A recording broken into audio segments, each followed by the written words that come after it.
누가복음 18장 1절부터 8절까지 말씀입니다. 신약성경 126쪽입니다.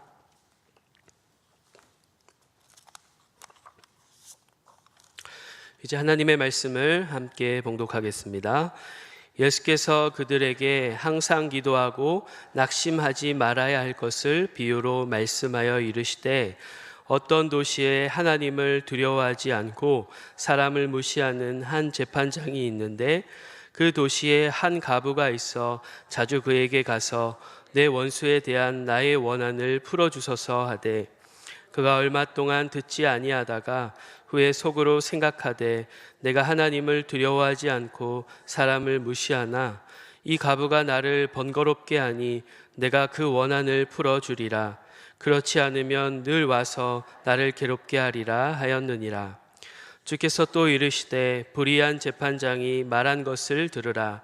하물며 하나님께서 그 밤낮 부르짖는 택하신 자들의 원한을 풀어주지 아니하시겠느냐? 그들에게 오래 참으시겠느냐? 내가 너희에게 이르노니 속히 그 원한을 풀어주리라. 그러나 인자가 올 때에 세상에서 믿음을 보겠느냐 하시니라. 아멘. 누가복음에는 예수님께서 제자들에게 기도를 가르쳐주는 부분이 여러 나옵니다. 또 뿐만 아니라 예수님께서 몸소 기도하시는 장면들이 누가복음에는 많이 나옵니다. 예수님께서 세례를 받으시는 직후에 곧바로 기도하셨고, 그리고 예수님께서는 수시로 한적한 곳에서 기도하셨으며 또 제자들을 위해서 기도하셨습니다. 그리고 십자가에 달려 죽으시는 그 순간에도 예수님께서는 하나님께 기도하셨습니다.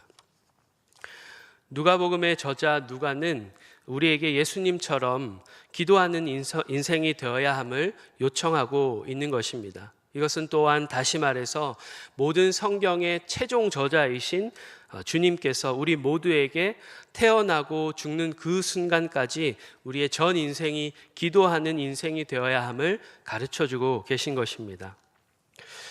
그러나 우리의 기도 생활을 한번 들여다보면 어떻습니까? 시험에 들지 않게 기도하라, 또 유혹에 빠지지 않게 기도하라, 정신을 차리고 기도하라, 서로를 위해서 기도하고 쉬지 말고 기도하고 항상 기도하라, 주님께서 그렇게 말씀하셨지만 우리는 시험에 들어서 기도하지 못하고 유혹에 빠져서 기도하지 못하고 정신 못 차리고 잠자고 있어서 또 기도하지 않고 서로는커녕 나 자신을 위해서 기도하지 않는, 그래서 항상 기도하기를 싫어하고 또 피하려고 하는 것이 우리 대부분의 기도 생활의 모습이 아닌가, 그렇게 반성해 봅니다. 물론 기도하는 분들을 제외하고 말씀드리는 겁니다. 상당히 많은 성도님들이 이렇게 기도하지 않는 이유는 기도가 어려워서 낙심이 돼서 기도하지 않고, 또 기도를 어떻게 해야 할지 몰라서 또 낙심이 돼서 기도하지 않고, 기도를 열심히 했는데 응답이 되지 않아서, 응답이 없어서 낙심이 되어 기도하지 않고 있습니다. 예수님은 하나님의 자녀인 우리가 이렇게 기도하는 일에 쉽게 낙심할 줄 미리 아셨습니다. 히브리서 4장 15절 말씀에는 이런 말씀이 있습니다. 우리에게 있는 대제사장은 우리의 연약함을 동정하지 못하실 이가 아니요 모든 일에 우리와 똑같이 시험을 받으신 이로되 죄는 없으시니라, 이렇게 말씀하고 있습니다.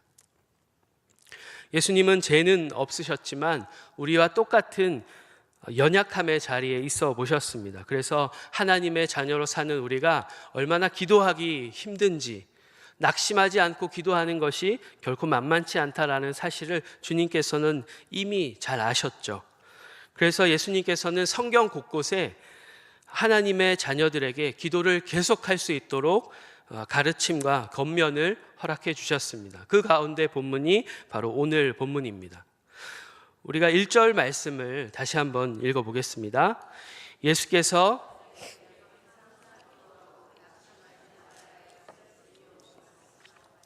항상 기도하고 낙심하지 말아야 할 것을 비유로 말씀하셨다. 그렇게 말씀하고 계시죠.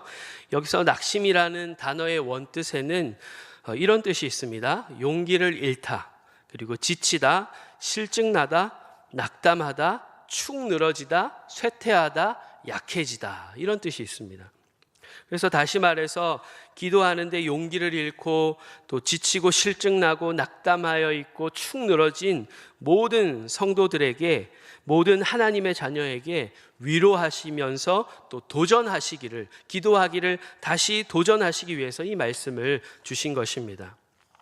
예수님의 비유를 한번 살펴보면요, 이 비유에는 두 사람이 등장합니다. 첫 번째는 사람의 옳고 그름을 재판하는 재판장이 나오고요. 그리고 또 다른 한 사람은 홀로 된 여인, 그리고 뭔가 억울함을 가진 여인이 나옵니다. 오늘날에도 사실 혼자 되는 여인들이 사는 것 결코 쉽지 않습니다. 그렇지만 당시에는 지금과 비교할 수 없을 만큼 훨씬 더 어려웠을 것입니다. 왜냐하면 당시에 여성으로 살아간다는 것, 사회적 약자로 항상 사회 정의와 형평성에서 제외가 되었기 때문입니다.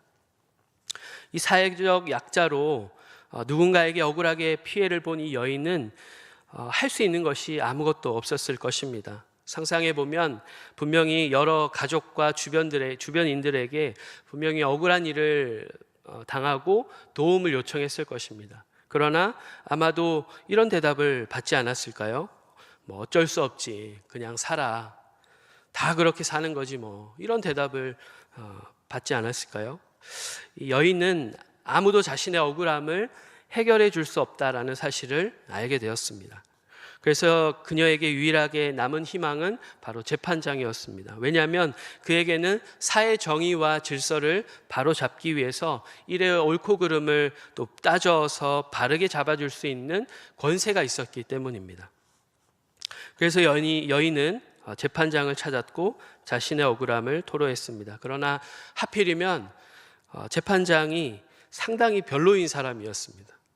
오늘 성경 말씀에는 그 재판장에 대해서 이렇게 정의하죠. 하나님을 두려워하지 않았고 사람을 무시하는 사람이었다, 그렇게 말하고 있습니다. 하나님을 두려워하지 않고 사람을 무시했다라는 것, 분명히 이 재판장이 여인에 대해서 분명히 무시하는 태도를 보였을 것입니다. 그러나 이 여인은 그게 별로 이렇게 대수가 아니었어요. 하나님을 두려워하지 않고 사람을 대놓고 무시하지만 그 여인에게는 그것이 별로 중요한 것이 아니었습니다. 다른 그 억울함을 풀어줄 수 있는 방법이 없었기 때문이죠. 그래서 이 여인은 지겹도록 그 재판장을 찾았습니다. 5절 말씀을 보시면 과부가 나를 번거롭게 하니 내가 그 원한을 풀어주리라. 그렇지 않으면 늘 와서 나를 괴롭게 하리라. 그렇게 말씀하고 있는 것으로 볼 때 여인이 아주 수도 없이 재판장을 찾았음을 알 수 있습니다. 이 빈번히 찾아와서 자신의 억울함을 풀어달라는 여인의 간청이 자신을 괴롭게 할 것이라는 것을 잘 판단하고 그 여인의 원통함을 들어주기로 재판장이 마음을 먹습니다. 지금은 선교사가 되어서 민족을 가슴에 품고 복음의 전도자의 삶을 열심히 살고 있는 저의 누나의 얘기를 잠깐 해드리면요, 초등학교, 중학교 때 소풍날만 되면 그렇게 새 옷을 사달라고 부모님께 집요하게 졸랐습니다. 저의 누나는 소풍 갈 때만 되면 그 새 옷을 향한 막 그렇게 간절함이 막 이렇게 솟았나 봐요. 그래서 항상 거실에서 그 새 옷을 향한 간청이 시작이 됩니다. 거실에서 과일을 먹을 때. 그러다가 이제 목소리가 점점 커집니다. 그리고 악을 쓰게 되고 결국 저희 어머니께서는 회초리를 들어야만 하셨고, 그래도 멈추지 않아서 그 거실 중앙에서 회초리를 가지고 누나를 이렇게 코너로 몰아가셨습니다. 그리고 그래도 멈추지 않자 거실에서 누나의 방으로 몰아서 문을 닫았습니다.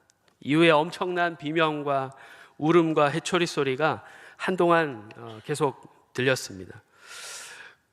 그러나 끝내 승자는 누나였습니다. 저희 누나는 엄마와의 혈투 속에서 항상 승리하고 새 옷을 입고 늘 소풍을 갔습니다. 그럴 때마다 저는 공포스러운 그 소리를 들으면서 한참을 긴장 상태로 거실에 홀로 앉아 있었던 일들이 여러 번 있었습니다. 작년인가 저희 누나가 온 가족이 한국에 와서 제가 조카들 앞에서 이 얘기를 했어요. 누나가 옛날에 이랬던 사람이다. 저희 누나는 웃으면서 기억이 전혀 안 난다고 그렇게 얘기하더라고요.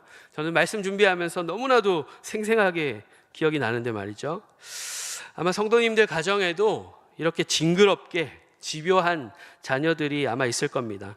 껌딱지처럼 붙어서 휴대폰 사줘. 우리 반에 휴대폰 없는 사람은 나 혼자야. 옆반에는 누구누구가 휴대폰이 없었는데 왕따 당했대. 우리 반에 이제 휴대폰 없는 사람은 나랑 내 친구인데 내 친구 누구누구는 다음 달에 부모님이 휴대폰 사주기로 했대. 나 왕따 당할까 봐 너무 두려워. 막 이런 갖은 겉모술수로 휴대폰을 사달라고 조르는 자녀들이 아마 있을 것입니다. 그래서 자녀들의 성화에 못 이겨서 분명히 필요하지도 않고 자녀에게 좋지 않은 영향을 줄 것이다 라는 사실도 알지만 혹여나 자녀가 교우 관계에 어려움이 있을까 봐 또 사주시고 또 그래서 지금 후회하고 계시는 분들이 우리 가운데 있을 수도 있겠습니다. 하나님을 두려워하지 않고 사람을 무시하는 재판장이었지만 원한을 풀어달라는 끊임없이 요청하는 그 여인의 간청에 그 집요함에 재판장은 억울함을 풀어주기로 마음먹었습니다. 예수님께서는 이 비유를 말씀하시면서 마지막 부분에서 다음과 같이 말씀하시는데요. 6절부터 8절까지의 말씀을 다시 한번 읽어보겠습니다. 주께서 또 이르시되 불의한 재판장이 말한 것을 들으라.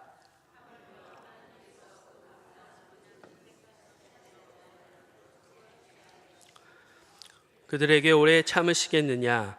내가 너희에게 이르노니 속히 그 원한을 풀어주시리라. 그러나 인자가 올 때에 세상에서 믿음을 보겠느냐 하시니라. 우리는 이 본문을 보면서 하나님께 지겹도록 끈질기게 조르고 간청하면 하나님께서도 그 조름, 그 간청함이 지겨워서라도 들어주실 거야 라고 이해하는 분들이 우리 가운데 많이 있을 것입니다. 그러나 이러한 이해는 본문이 가르쳐주고자 하는 정확한 메시지가 아닙니다. 이 본문에서 가르쳐주고자 하시는 메시지는 불의한 재판장도 이렇게 간청하고 반복해서 나오는 여인의 간구를 들어주는데 하물며 너희 아버지 되시는 그 신실하신 하나님께서 속히 그리고 마땅히 너희들의 기도에 응답하시지 않겠느냐. 그러니 너희들 낙심하지 말고 기도하라. 계속 기도하라. 그것을 말씀하고 있는 것입니다. 주님께서는 본문 이외에도 성경 여러 곳에서 하나님의 자녀인 우리가 기도하면 반드시 들어주시고 기도한 것들이 하나도 땅에 떨어지지 않게 하겠다라고 약속하신 말씀들이 여기저기 많이 있습니다. 그 가운데 몇 가지만 제가 좀 소개해드리면요. 마태복음 7장 7절에 이런 말씀이 있습니다. 구하라 그리하면 너희에게 주실 것이요 찾으라 그리하면 찾아낼 것이요 문을 두드리라 그리하면 너희에게 열릴 것이니. 또 야고보서 1장 5절입니다. 너희 중에 누구든지 지혜가 부족하거든 모든 사람에게 후히 주시고 꾸짖지 아니하시는 하나님께 구하라 그리하면 주시리라. 예레미야 33장 3절에도 이런 말씀이 있습니다. 너는 내게 부르짖으라 내가 내게 응답하겠고 내가 알지 못하는 크고 은밀한 일을 내게 보이리라. 그리고 마태복음 21장 21절과 22절에도 다음과 같은 말씀이 있습니다. 만일 너희가 믿음이 있고 의심하지 아니하면 이 무화과 나무에게 된 이런 일만 할 뿐 아니라 이 산더러 들려 바다에 던져지라 하여도 될 것이요 너희가 기도할 때에 무엇이든지 믿고 구하는 것은 다 받으리라 하시니라. 이렇게 말씀하셨습니다. 심지어 우리가 잘못 구해도 하나님께서 그 잘못된 기도를 들어주시겠다 말씀하십니다. 로마서 8장 26절인데요. 이와 같이 성령도 우리의 연약함을 도우시나니 우리는 마땅히 기도할 바를 알지 못하나 오직 성령이 말할 수 없는 탄식으로 우리를 위하여 친히 간구하시느니라. 이 한마디로 우리가 알을 구하면서 연약하고 어리석어서 하나님 전갈 주세요, 하나님 뱀 주세요 그렇게 기도해도 중보자 되시는 주님께서 그 기도를 바꿔주신다는 거죠. 그래서 하나님, 얘가 지금 알 달라는 거예요. 하나님 알 달라는 건데 지금 얘가 엄하게 구하고 있어요. 이렇게 중보해 주시고 그 기도에 친히 응답해 주시겠다, 그런 말씀인 거죠. 방금 소개해 드린 말씀이 얼마나 소망이 됩니까? 지금 당장이라도 기도 골방에 뛰어 들어가고 싶게 하는 말씀 아닌가요? 그러나 앞서 방금 소개해 드린 이 약속의 말씀들이 때로는 도리어서 우리에게 더욱 낙심하게 하고 우리를 시험에 들게 하여서 기도 골방에 들어갔다가도 뛰쳐나오게 하는 그런 말씀이 된다는 사실입니다. 왜 그렇습니까? 기도에 응답하시겠다고 약속하신 이 말씀들이 우리가 그 말씀을 붙들고 간절히 기도하고 또 기도했건만 우리가 그토록 원했던 기도 응답이 없어 왔기 때문입니다.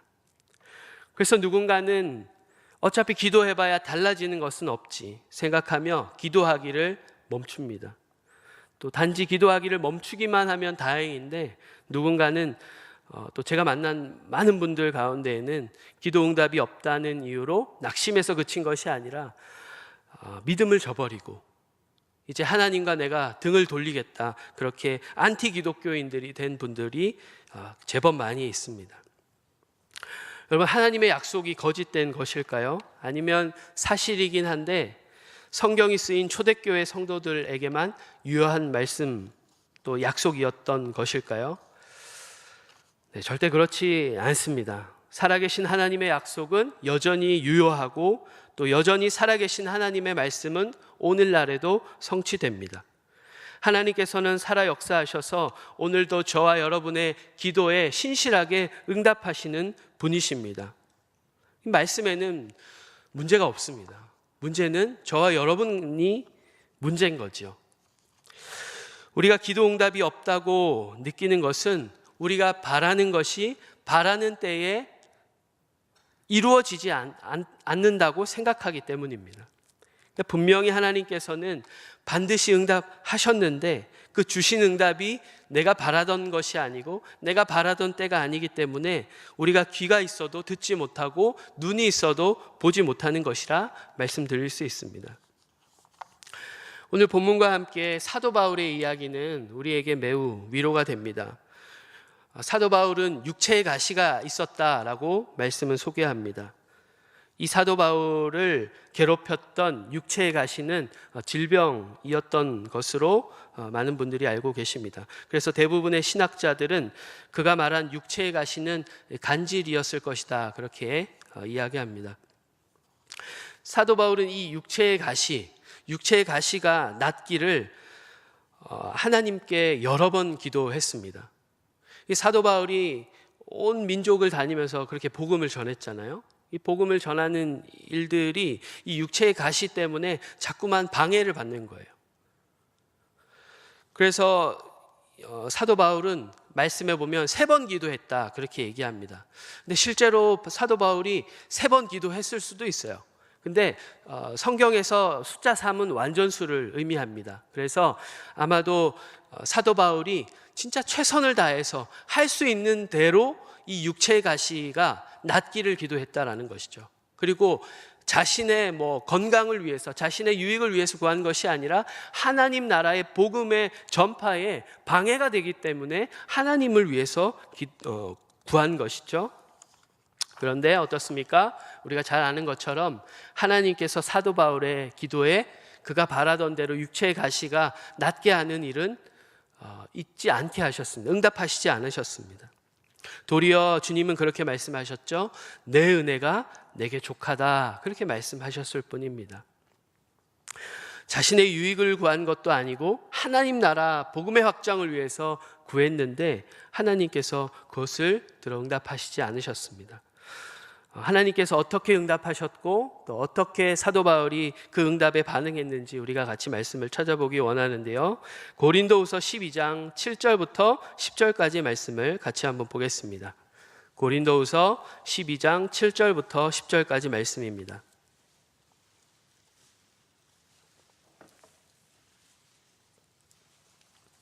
고린도후서 12장 7절부터 10절까지의 말씀을 이제 함께 읽겠습니다.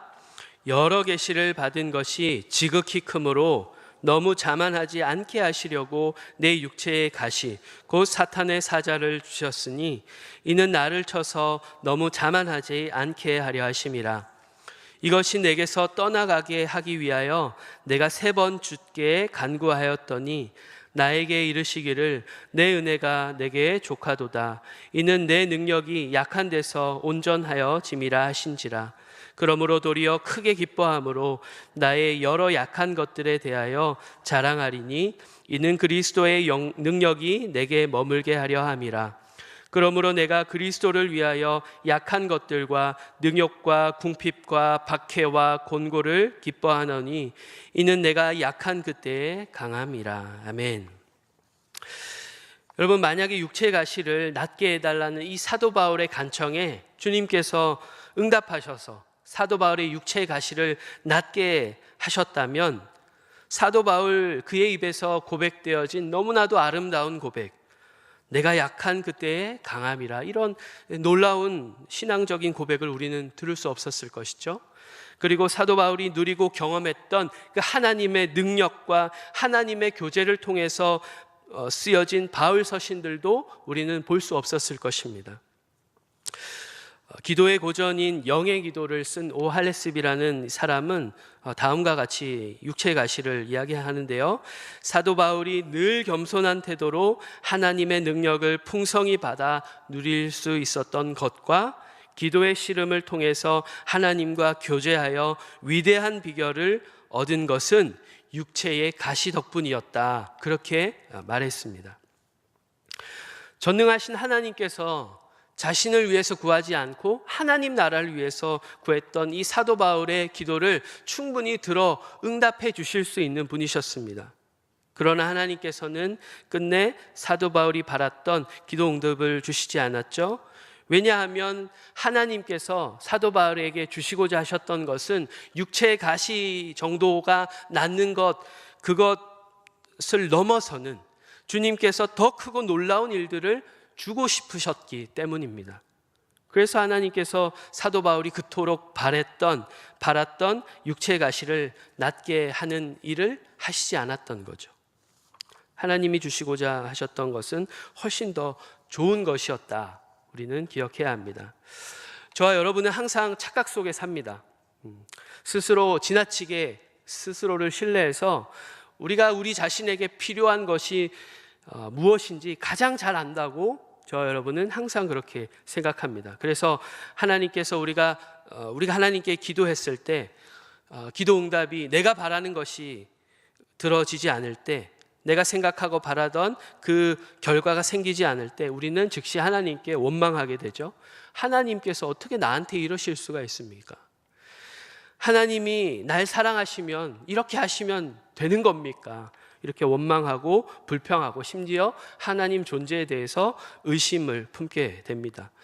여러분, 기억하셔야 할 것은 저와 여러분보다 나 자신을 더 잘 아시는 분이 주님이시라는 사실입니다. 이사야 55장 9절에 이런 말씀이 있습니다. 이는 하늘이 땅보다 높음같이 내 길은 너희의 길보다 높으며 내 생각은 너희의 생각보다 높다. 주님 그렇게 말씀하십니다. 저와 여러분이 가야 할 길, 저와 여러분에게 가장 필요하고 가장 좋은 것을 아시는 분은 주님이십니다. 그래서 저와 여러분이 기도했을 때 간절히 바라던 것이 들어지지 않고 다른 것을 주실 때 하나님께서 그것이 너에게 가장 좋은 것이다 라고 주시는 것임을 우리는 기억해야 합니다. 그것을 감사함으로 받아들여야 하는 것이죠. 그래서 원대로 응답이 없다 할지라도 감사해야 하는 것입니다. 낙심할 것이 아니라 감사해야 하는 것입니다. 안 주시는 건 저와 여러분에게 가장 좋은 것이 아니니까 안 주시는 것이다, 그렇게 기억하실 수 있으면 좋겠습니다. 우리 주님은 사랑의 하나님이십니다. 자기 아들까지 내어주신 그 하나님께서 가장 좋은 것을 안 주실 이유가 없겠죠. 제가 여러분 이렇게 말씀을 드리면 그냥 낙심하지 말고 감사하고 가장 좋은 것을 주신다, 그렇게 감사함으로 아멘 해야 된다라고 말씀드리면 누군가는 또 그렇게 뭐 또 좋게 생각하는 게 뭐 믿음이겠네요, 그렇게 생각하시는데 그 정도가 아니라는 사실을 여러분 기억하시면 좋겠습니다. 하나님께서는 우리의 기도를 반드시 들으세요. 믿으십니까? 네. 그래서 그렇게 기도하면 하나님께서 항상 정말 최고의 것을 주십니다. 이것을 잊어버리시지 않으시기를 바랍니다. 그래서 늘 기도할 때 우리가 항상 하나님께 보여야 하는 반응은 항상 감사인 것이죠. 기도로 구하는 것들 주시면 감사할 수 있어야 하고, 안 주셔도 감사할 수 있는 저와 여러분이 되시기를 바랍니다. 네.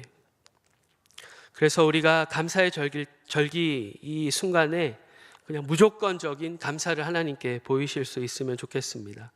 그래서 하나님께서 정말 늘 우리에게 좋은 것을 주시기를 원하신다라는 것을 마음에 새기시고, 저와 여러분들 가운데 기도 낙심하여서 기도의 자리에 멈추어 계신 분들은 다시 기도의 자리로 나아가실 수 있으면 좋겠습니다. 그렇게 하실 거죠? 네, 기도하겠습니다. 하나님 아버지, 주님께서는 우리에게 아빠 되시어서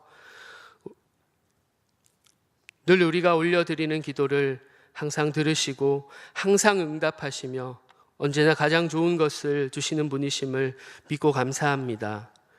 늘 우리 모두가 이 사실을 기억하여서 낙심하지 않고 늘 감사할 수 있도록 인도하여 주시옵소서. 혹 우리가 바라는 것들이 없어 순간 낙심이 될 때 바로 그때가 우리의 믿음이 필요한 순간임을 기억하게 하여 주셔서 믿음으로 하나님 아버지는 항상 나에게 가장 좋은 것을 주신다 고백할 수 있는, 그래서 인내할 수 있는, 그래서 하나님의 뜻을 기다릴 수 있는 우리 모두가 되게 하여 주시옵소서. 감사드리며 예수님의 이름으로 기도합니다. 아멘.